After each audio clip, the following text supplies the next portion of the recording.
کیسے ہیں آپ لوگ؟ ٹھیک ہیں؟ آج 8 کلاس کا 2nd چیپٹر سٹارٹ ہوگا اسلامیات کا. ٹھیک ہے، تو سب بچے جو ہیں اپنی اسلامیات کی بکس نکالیں اور اس کا پیج نمبر 9 کھولیں.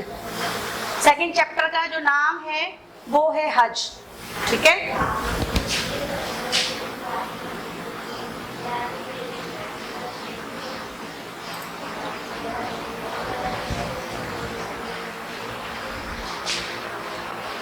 آپ اکثر جو ہے وہ حج کے بارے میں معلوم سنتے رہتے ہیں، اور اکثر آپ دیکھیں آپ کے بہت سارے رشتہ دار جو ہے وہ حج پر جا رہے ہوتے ہیں.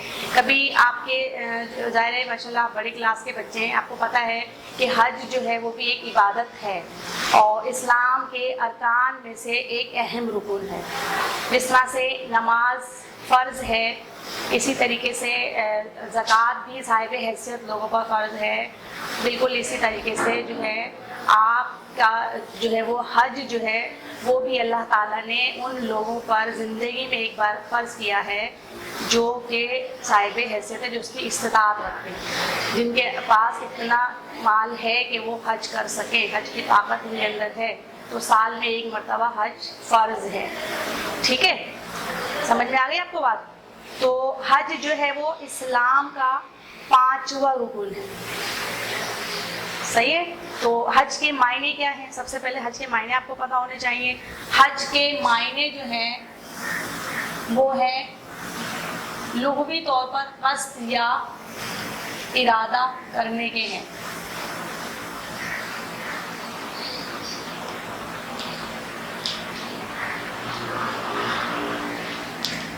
ٹھیک ہے، اور اگر آپ شریعت کی اصطلاح میں اس کے معنی دیکھیں تو شریعت کی روح سے جب ایک مسلمان خانہ کعبہ یعنی کہ بیت اللہ کی زیارت کا ارادہ کرتا ہے اور پھر ان مقدس مقامات کی زیارت کرتا ہے اور کچھ مخصوص اعمال انجام دیتا ہے اور کچھ کاموں سے باز رہتا ہے جن کو اللہ تعالیٰ نے کرنے کا حکم دیا ہے اور جن کو کرنے سے روکا ہے، جب یہ کام کرتا ہے تو ایسی صورت میں ہم کہیں گے کہ یہ کیا ہے؟ حج ہے. شریعت کی روح سے کیا ہے؟ بیت اللہ کی زیارت، وہاں کے مقدس مقامات کی زیارت، اس کا طواف اور کچھ مخصوص اعمال کو کرنا اور کچھ مخصوص کاموں سے باز رہنے کا نام جو ہے وہ حج ہے. ٹھیک ہے، تو آپ لوگ جو ہے اپنی بکس کھولیں، پیج نمبر 9 ریڈنگ کر رہی ہوں میں، ساتھ کے ساتھ آپ کو بتاتی بھی جاؤں گی اور آپ جو ہے وہ پڑھتے بھی جائیں، سنتے بھی جائیں اور ساتھ کے ساتھ سمجھتے بھی جائیں. حج کا مطلب سمجھ میں آ گیا آپ کو؟ حج عربی لفظ ہے جس کے لغوی معنی ہے قصد اور ارادہ کرنا. شریعت کی اصطلاح میں حج سے مراد وہ عبادت ہے جس میں مسلمان بیت اللہ جانے کا قصد کرتا ہے، وہاں جا کر وہ مقدس مقامات کی زیارت کرتا ہے، مخصوص اعمال ادا کرتا ہے اور کئی دیگر اعمال سے باز رہتا ہے. ٹھیک ہے، اس کے بعد جو ہے حج ایک ایسی عبادت ہے جس کا اللہ تعالیٰ نے ظاہر ہمارے ارکان اسلام میں شامل ہے تو اس کا حکم دیا ہے. تو حج سے متعلق جو ہے قرآن پاک میں جگہ جگہ جو ہے وہ آیات آئی ہیں. ان میں سے ہم چند آیات کا ذکر آپ کے سامنے کریں گے تاکہ آپ کو اندازہ ہو کہ اللہ تعالیٰ کن الفاظ میں جو ہے وہ ہمیں حج کی تلقین فرماتا ہے. ٹھیک ہے، تو پہلی آیت آپ دیکھیں، قرآن مجید میں حج سے متعلق متعدد آیات ہیں. ارشاد ربانی ہے وَلِلَّهِ عَلَى النَّاسِ حِجُّ الْبَيْتِ مَنِ اسْتَطَاعَ إِلَيْهِ سَبِيلًا. ترجمہ اس کا ہے اور لوگوں پر اللہ کا حق ہے کہ جو اس گھر کی طرف چلنے کی استطاعت رکھتا ہو وہ اس گھر کا حج کرے. جیسے میں نے بھی بتایا تھا کہ اللہ تعالیٰ کی طرف سے حج فرض ہے لیکن ہر ایک پر نہیں، ان لوگوں پر فرض ہے جو صاحب استطاعت لوگ ہیں، جن کے اندر طاقت ہے، مالی طور پر اور جسمانی طور پر بھی ان کے اندر طاقت ہونی چاہیے. تو یہ جو ہے اللہ تعالیٰ حکم بھی دے رہا ہے کہ جن لوگوں میں یہ طاقت ہے وہ استطاعت رکھتے ہیں تو ان کو پھر چاہیے کہ وہ اللہ کے گھر کا حج کرے، یعنی کہ اللہ کے گھر کی زیارت کرے. یہ اس پر اللہ کا حق ہے اور ہمارا فرض ہے۔ پھر ایک اور جگہ اللہ تعالیٰ فرماتے ہیں یسألونک عن الأہلة قل ہی مواقیت للناس والحج۔ ترجمہ اس کا، لوگ آپ صلی اللہ علیہ وسلم سے مہینوں کے متعلق پوچھتے ہیں تو کہہ دیجئے کہ یہ لوگوں کے لیے اور حج کے لیے مقرر اوقات ہیں۔ یعنی کہ لوگ اگر آپ سے سوال پوچھیں ان دنوں میں تو آپ لوگوں سے کہیے کہ یہ دن خاص طور پر حج کے لیے مخصوص ہیں۔ اللہ تعالیٰ نے خاص دن حج کے لیے مخصوص کیے ہیں، میں ابھی آپ کو اس کی تفصیل بتاتی ہوں، ٹھیک ہے۔ اس کے بعد آگے دیکھیے اگلی آیت ہے وَأَذِّن فِي النَّاسِ بِالْحَجِّ، اور لوگوں میں حج کا اعلان کر دو۔ یعنی کہ جس طرح سے ہم نماز کی تلقین کرتے ہیں اور دوسرا جو ہے وہ کاموں کی تلقین کرتے ہیں، وہی حج کا بھی اعلان کرنے کا حکم اللہ تعالیٰ فرما رہا ہے۔ تو آپ کو اچھی طرح سے سمجھ میں آ گیا ہوگا کہ جو ہے حج کیا ہے اور حج کا مقصد کیا ہے۔ حج کا مقصد یہ ہے کہ انسان اپنے آپ کو مکمل طور پر اللہ تعالیٰ کے حوالے کر دے۔ آپ کو پتہ جب لوگ حج کرنے جاتے ہیں تو پیچھے اپنے مال، دولت، اولاد، رشتہ دار، ماں باپ سب کو چھوڑ کے چلے جاتے ہیں۔ ان کا تعلق اب جو ہے ان سب سے ختم ہو جاتا ہے، سمجھ لیں، کیونکہ وہ اب اللہ کے راستے میں چلے گئے اور وہ صرف اپنا تعلق اللہ سے قائم رکھتے ہیں۔ اللہ تعالیٰ کے ساتھ جو ان کا تعلق جڑ جاتا ہے اور اب جو ہے وہ اپنے آپ کو اللہ تعالیٰ کے حوالے کرتے ہیں۔ حج کا مقصد یہ ہے، اگر آپ نے حج تو کرنے چلے گئے لیکن آپ کا دھیان پیچھے یہ ہے لوگ اپنے رشتہ داروں کی طرح، بچوں کی طرح، تو پھر آپ مکمل طور پر یکسوئی کے ساتھ جو ہے وہ حج ادا نہیں کر سکتے، ٹھیک ہے۔ ضرورت اس بات کی ہے کہ آپ مکمل توجہ جو ہے وہ حج کے ارکان اس کی طرف کریں اور آپ کا پورا جو ہے وہ دل، دماغ، جسم سب کچھ جو ہے وہ اللہ کی طرف مائل ہو جائے، تاکہ اللہ تعالیٰ کی اطاعت اور اس کی محبت ہر چیز پر غالب ہو جائے۔ کیونکہ حج ایک ایسی عبادت ہے جس میں مسلمان اس بات کا اظہار کرتا ہے کہ اس کے لیے دنیاوی دولت، مال کی کوئی حیثیت نہیں، اس کے لیے جو رشتہ دار ہیں، پیچھے جو بھی بہن بھائی ماں باپ ہیں، ان سب سے بڑھ کر جو ہے وہ اللہ تعالیٰ کی ذات ہے اور اللہ تعالیٰ کی خاطر وہ سب کو چھوڑ سکتا ہے۔ یہ ایمان جو ہے وہ ہونا چاہیے۔ جب ہر چیز پر اللہ کی محبت غالب آ جاتی ہے تو پھر آپ کا ایمان جو ہے وہ مکمل ہو جاتا ہے، ٹھیک ہے۔ اچھا جی، اب اس کے بعد حج کے جو ہے وہ ارکان جو ہے وہ سب متعین ہیں۔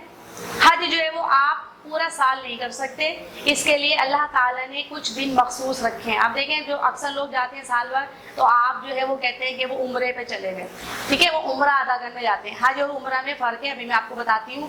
تو حج جو ہے اس کے لیے سب ارکان سب متعین ہیں اور اس مقام کے علاوہ کسی اور جگہ پر آپ حج نہیں کر سکتے اور نہ ان ایام کے علاوہ جو ہے آپ دیگر ایام میں حج ادا کر سکتے ہیں، ٹھیک ہے۔ یہ حج جو ہے وہ مخصوص دنوں کی عبادت ہے اور مخصوص جو ہے وہ جگہوں کی زیارت کا نام حج ہے۔ تو حج کرنے کے لیے ضروری ہے کہ ہر شخص جو ہے وہ عاقل ہو، عقل مند ہو، بالغ ہو اور اس کے علاوہ جو ہے صاحب استطاعت ہو، تندرست و صحت مند ہو، ٹھیک ہے۔ تو یہ ساری خصوصیت جس شخص میں ہوتی ہے وہی حج کرنے کی صلاحیت رکھتا ہے۔ اس کے علاوہ حج کے جو دن ہیں وہ کیا ہیں؟ 8 تاریخ سے 8 ذی الحج سے 12 ذی الحج تک جو ہے وہ حج ادا کیا جاتا ہے اور حج کے دوران جو ارکان آپ ادا کرتے ہیں، عمل کرتے ہیں جن پر، تو وہ کہلاتے ہیں مناسک حج، ٹھیک ہے۔ تو حج کے لیے جو ہے وہ پہلا پوائنٹ آپ لکھ سکتے ہیں، حج جو ہے 8 ذی الحج سے 12 ذی الحج تک،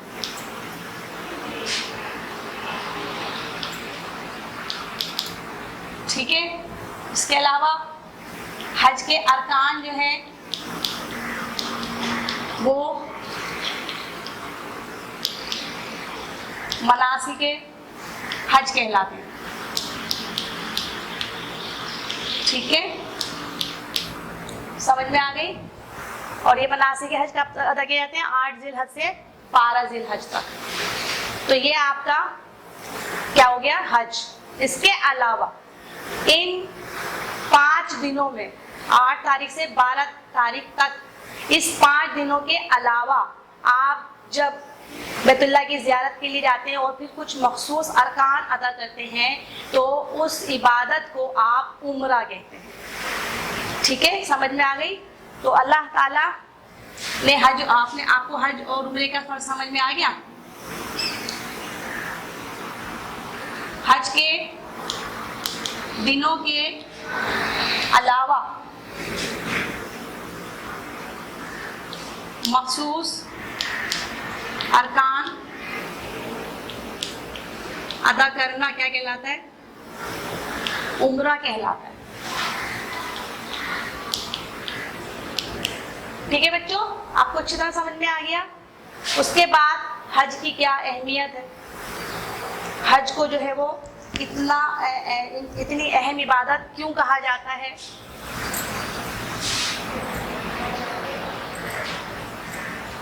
अगर आप गौर करें तो हज की जो इबादत है वो बाकी तमाम अरकान यानी तमाम इबादत का मजमूआ है। ठीक है, हम अलग से रुकन जो है नमाज का रुकन अदा करते हैं, नमाज पढ़ते हैं, और अगर आप देखें तो हज में हम नमाज अदा करते हैं। ज़कात का भी पहलू इसमें आपको नज़र आएगा, क्योंकि इंसान जो है अपना माल और दौलत जो है, पैसा जो है वो खर्च कर कर जो है वो अल्लाह की राह में, अल्लाह के जो है वो घर की ज़ियारत के लिए निकलता है। ठीक है, रोज़े की तरह इसमें जैसे हम रोज़े पे भूख प्यास को बर्दाश्त करते हैं, इसी तरह रोज़े की तरह इसमें बर्दाश्त और सब्र का भी जज्बा होता है, क्योंकि हज जो है वो एक मुश्किल इबादत है। हज जो है वो आम इंसान जैसे कमज़ोर शख्स नहीं कर सकता। हज के लिए तंदुरुस्त होना ज़रूरी है, सेहतमंद होना ज़रूरी है। और फिर हज जो है, जब आप हज के अरकान अदा करते हो तो उस दौरान आपको काफ़ी मुश्किलात पेश आती हैं, तो जब इंसान उस पर सब्र करता है तो फिर उसका जो है वो हज जो है वो मकबूल हो जाता है। तो इस तरह से जो है एक ऐसी इबादत है ये जिसमें आप दरअसल तमाम जो है वो इबादत का ये मजमूआ है। हज की अहमियत हम पढ़ते हैं, क्या अहमियत है? अभी मैंने आपको बताया कि हज के 5 अरकान में से एक रुकन है, यानी ये 5वां रुकन है, और अल्लाह ताला की इबादत का कदीम तरीका है, सबसे ज़्यादा कदीम तरीका। जब नमाज फ़र्ज़ नहीं हुई थी, रोज़ा भी फ़र्ज़ नहीं हुआ था, ज़कात भी फ़र्ज़ नहीं हुई थी, उस वक्त भी लोग बैतुल्लाह की ज़ियारत किया करते थे, लोग हज किया करते थे। तो ये सबसे कदीम तरीका है अल्लाह की इबादत का। और हज जो है एक ऐसी इबादत है, हज बदनी और माली इबादतों का मजमुआ है। ये ऐसी इबादत है जिसमें आपका माल भी खर्च होता है और आप जिस्मानी तौर पर भी इसमें इन्वॉल्व होते हैं। माली तौर पर कैसे हैं कि जब आप हज अदा करने जाते हैं तो उसके अखराजात आप बर्दाश्त करते हैं, उसके लिए सफ़र के अखराजात होते हैं, वहाँ रहने के दौरान आपकी रिहाइश के, आपकी खाने पीने का सब जो है वो जितना भी खर्चा होता है आप वो बर्दाश्त करते हैं। तो माली इबादत हो गई। जिस तरह हम ज़कात देते हैं अल्लाह की राह में, इसी तरह से आप ये समझ लें अल्लाह की राह में आप खर्च कर रहे हैं। बिल्कुल इसके अलावा बदनी इबादत, आप जब अरकान मनासी के हज अदा करते हैं, बैतुल्लाह की ज़ियारत करते हैं, तवाफ़ करते हैं, सही करते हैं, और जो है वो क्या कहते हैं मुख्तलिफ़ किस्म के अरकान अदा करते हैं, तो ये तमाम अरकान अदा करने के दौरान आप जो है अपनी जिस्मानी ताकत इस्तेमाल करते हैं। तो इस तरह से जो है ये हज जो है माली और बदनी दोनों इबादत का मजमूआ है। ठीक है, इसमें नमाज की तरह दुआ, रोज़े की तरह भूख प्यास और नफसानी ख्वाहिशात से परहेज़, और ज़कात की तरह माली कुर्बानी होती है। जिस तरह से आप नमाज में दुआएं करते हैं, बिल्कुल उस तरीके से हज के दौरान अल्लाह ताला के घर के सामने बैठकर, बैतुल्लाह के सामने बैठकर गिड़गिड़ा कर अल्लाह ताला से दुआएं मांगते हैं। और जिस तरह हम रोज़े में भूख प्यास बर्दाश्त करते हैं, तकलीफ़ बर्दाश्त करते हैं, अपने आप को बुरे कामों से रोकते हैं, उनसे परहेज़ करते हैं, बिल्कुल इस तरीके से हज की इबादत के दौरान इंसान पर ये तमाम बुरे काम हराम हो जाते हैं, तमाम गलत काम आप पर हराम हो जाते हैं। आप ये काम उस दौरान बिल्कुल नहीं कर सकते। तो इस तरह से हम रोज़े की तरह जो है हम बर्दाश्त करते हैं, तकलीफ़ बर्दाश्त करते हैं, और जो है हम जो है अपने आप को बुरे कामों से बचाते हैं। ठीक है, और ज़कात की तरह माली कुर्बानी भी होती है। यकीनन जिस तरह से हम माल खर्च करते हैं, माल खर्च करके जाते हैं, तो उस तरह से ज़कात की तरह माली कुर्बानी भी होती है। हज में खुलूस, तक़वा, इज्ज़ो इंकसारी, बंदगी, इताअत, ईसार, कुर्बानी, सब्र, इस्तक़ामत और तवक्कुल अल्लाह जैसे जज्बात और एहसासात नशुनमा पाते हैं। खुलूस, अब आपके लिए सिर्फ अल्लाह की ज़ात है, आपके दिल में कोई नहीं, कुछ भी नहीं, ना माँ बाप की मोहब्बत है, ना बहन भाइयों की मोहब्बत है, ना पीछे बच्चों की मोहब्बत है, आपको याद ही नहीं है। आपको सिर्फ बैतुल्ला नजर आ रहा है और अल्लाह नजर आ रहा है कि बस अब मेरे सामने अल्लाह है और मैं अपने अल्लाह ताला से जितने अपने गुनाहों की तौबा कर सकता हूँ अपनी तौबा कर लूँ, जितने अल्लाह ताला से दुआएं मांग सकता हूँ, अपनी हाजतें पेश कर सकता हूँ वो पेश कर लूँ। तो ये खुलूस का जज्बा जो है, क्योंकि आपको अल्लाह ताला के सिवा कोई नजर नहीं आ रहा होता, आप जो है बस हर वक्त लब्बैक अल्लाहुम्मा लब्बैक लब्बैक ला शरीका लब्बैक की सदाएं बुलंद करते चले जाते हैं और बार बस ये कहते हैं अल्लाह ताला मैं हाजिर हूँ, बस तेरा कोई शरीक नहीं। बार बार अल्लाह ताला की वहदानियत का जिक्र करते हैं। तो ये जज्बा जो है इंसान के अंदर खुलूस पैदा करता है और तकवा पैदा करता है, क्योंकि इंसान जब अल्लाह ताला से लो लगा लेता है तो उसे फिर किसी चीज़ की परवाह नहीं होती और वो तमाम चीज़ों को जो है वो छोड़ देता है, उसके अंदर से तमाम बुराइयां ख़त्म होते चली जाती हैं और इंसान जो है बिल्कुल जो है वो बुराइयों से पाक हो जाता है। जो इंकसारी अल्लाह ताला को सब कुछ मानता है और कहता है कि मैं तो कुछ भी नहीं हूँ, मेरी कोई ज़ात नहीं है। इंसान अपने आप को बिल्कुल जो है वो आजिज़ कर लेता है, आजिज़ बन जाता है, वो अपने आप को बिल्कुल अदना समझता है और हकीकत भी है कि अल्लाह के सामने हमारी कोई औकात नहीं, हम तो बहुत छोटे हैं और अल्लाह ताला की ज़ात बहुत बड़ी है। तो इंसान के अंदर जो इंकसारी की जो है वो खुसूसियत पैदा होती है, बंदगी पैदा होती है। बंदगी का जो है वो कि अल्लाह ताला की हम हर वक्त जो है वो इबादत में लगे रहते हैं और हमें जो है वो दूसरा काम नज़र नहीं आता। बस हम कहते हैं सिर्फ हमारी ज़िंदगी का जो मकसद है वो बस ये है कि हम हर वक्त अल्लाह ताला की इबादत करते रहें, बंदगी का इज़हार करते रहें। इताअत अल्लाह ताला के हर काम में अल्लाह ताला ने जो अहकामात नाजिल फरमाए, जो हमें अहकामात हमें दिए हैं कि हज के दौरान क्या करना है या कौन से कामों से हमें परहेज़ करना है, अब हमारी कोशिश होती है कि अल्लाह ताला का जो हुक्म है, अल्लाह के जो रसूल का हुक्म है, बस हम उसी पर अमल करें, उसी को जो है फॉलो करें और उससे बिल्कुल भी जो है वो रुगरदानी ना करें, ताकि जो है अल्लाह का रसूल हमसे नाराज़ ना हो जाए, वो हमसे खुश हो बस।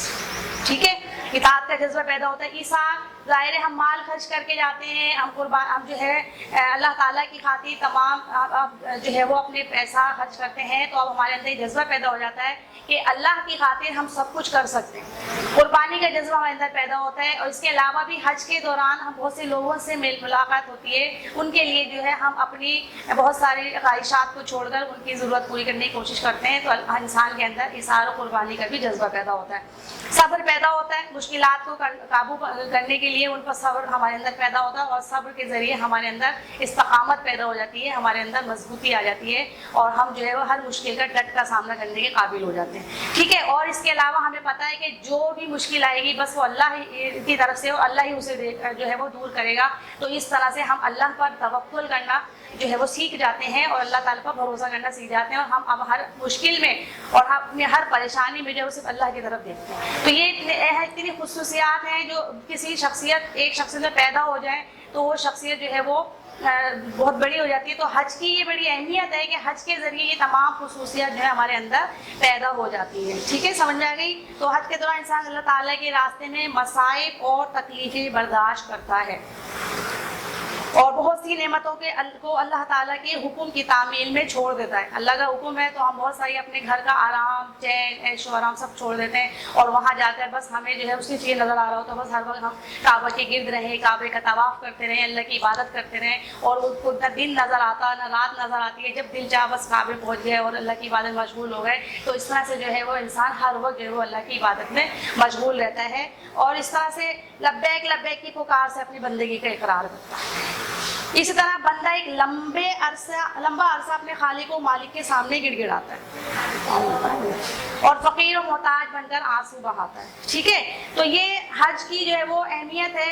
ऐसी हालत में वो इताअत और फरमाबरदारी के वादे करता है। इस किस्म के हज को हज मबरूर या हज मकबूल कहा जाता है।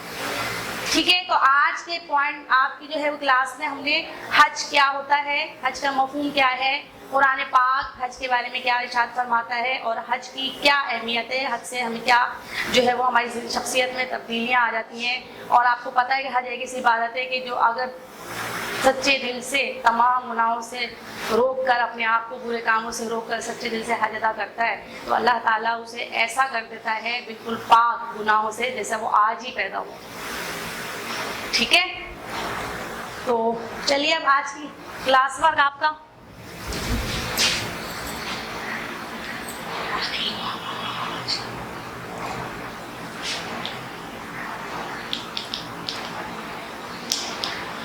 कॉपीज निकालने जल्दी और आज की जो है کلاس کے لیے آج آپ جو ہے اپنے جتنا پڑھا ہے اس کو ریڈ کر کے اس میں سے 3 خالی جگہ جو ہے وہ نکالیں، ٹھیک ہے، اور نکال کے اس کو فل کیجئے. 3 جو ہے وہ MCQs نکالیں اور 3 ہی جو ہے جملے درست کریں.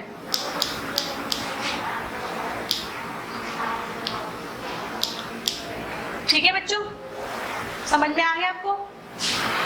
جی بچوں، آپ نے کلاس ورک کر لیا؟ آج کا ہوم ورک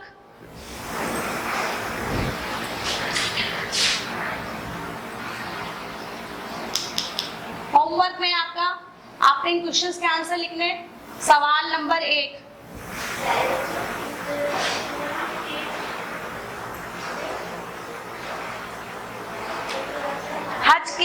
حج کا کیا مفہوم ہے؟ پہلا کوشچن آپ کی بک کا ہے، حج کا مفہوم ہے.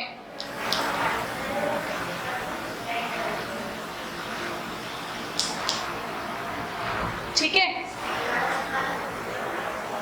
حج کے بارے میں کسی 2 قرآنی آیت کا ترجمہ لکھیں. حج سے متعلق 2 قرآنی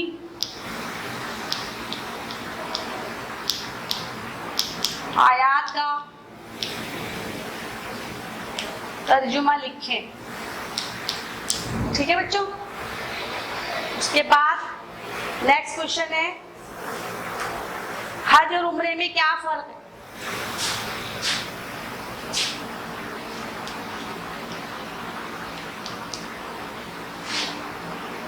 حج اور عمرے میں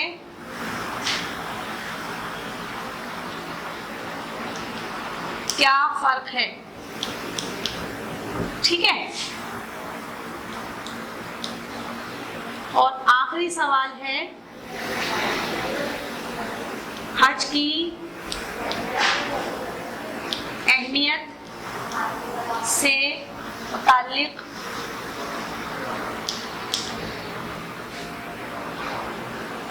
کوئی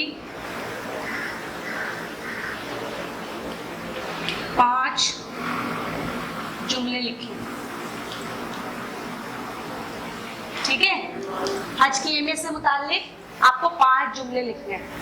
ٹھیک ہے بیٹا، آج کی کلاس ختم ہو گئی ہے. انشاءاللہ نیکسٹ لیکچر کے لیے دوبارہ حاضر ہوں گے. تب تک کے لیے اللہ